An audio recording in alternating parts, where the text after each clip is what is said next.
On 2. Good morning and welcome to Headlines on 2. I'm Dave Clark. Oakland School District plans to install more water dispensing stations at campuses after discovering high levels of lead at some water fountains. At last night's Oakland School Board meeting, parents were angry and concerned.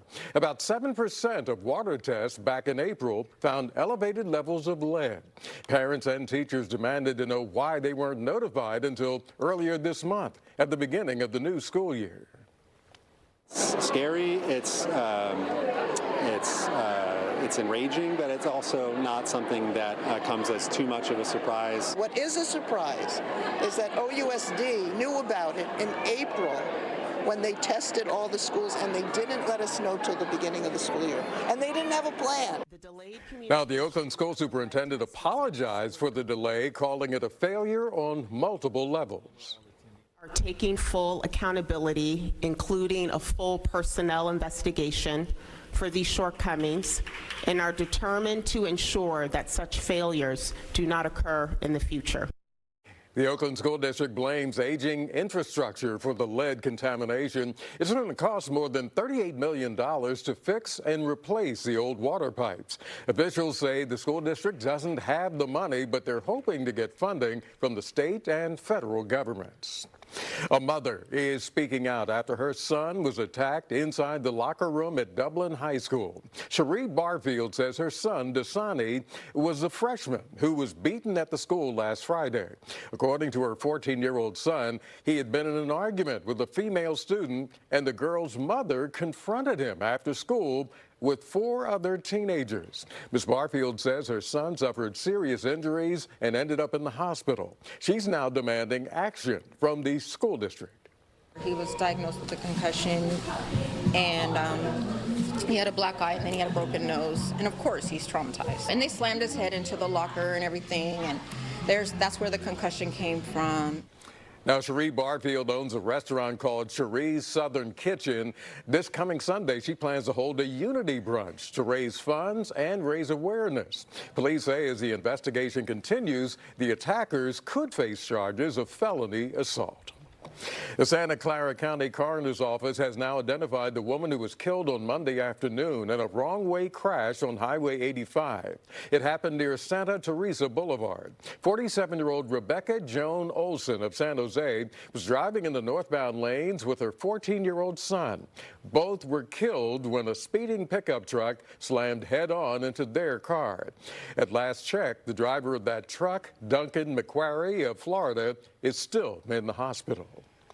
Well, burglary charges have now been dropped against a man who was charged in the deadly shooting of Oakland police officer Tuan. 35-year-old Marquise Cooper was at first charged with 1 count of murder and 2 counts of commercial burglary. The charges are in connection with the fatal shooting of Officer Lay, who was responding to a burglary at a cannabis dispensary last December. 3 other men are still facing murder charges. District Attorney Pamela Price said both the murder charge and the burglary charges have been dropped against Cooper. The court at the preliminary hearing found that there was insufficient evidence to tie him to the murder charges, and so he was facing burglary charges. Those charges were dismissed today without prejudice, and the investigation of his role and his conduct is continuing. Now, the district attorney wouldn't comment on whether Marquise Cooper has a deal to cooperate with prosecutors or if he signed a plea agreement. Cooper's lawyer told KTVU, quote, Marquise and his family look forward to having him home soon. Now, 3 suspects, Mark Sanders, Alan Brown, and Sabran Russell, are charged in connection with the killing of Tuan Lay. Now, in a statement, the Oakland Police Officers Association said it is concerned by the decision to drop charges against Marquise Cooper. The group said, quote, perpetrators of violent crimes must face consequences. Otherwise, it sends a dangerous message that undermines public safety and emboldens those who threaten the peace and security of our neighborhoods. Well, hundreds of football fans are helping the 49ers Foundation raise money to support young students and athletes throughout the Bay Area. Those supporters came out to Levi Stadium yesterday and took part in Players for a Purpose. All 53 players on the 49ers rosters were there for the fundraiser. The night included a wine reception, dinner, and an auction to raise funds for the foundation's programs. The programs focus on athletics and education and exposing kids to engineering, science, and a lot more. We're working with about 30,000 Bay Area youth this year. We'll be seeing them in our classrooms. We have 4 of them here at Levi Stadium, the only stadium in professional sports that has classrooms inside of it. Their support to the youth, you know, and the empowerment of the youth is top notch, man, and I love being here every year to support the event.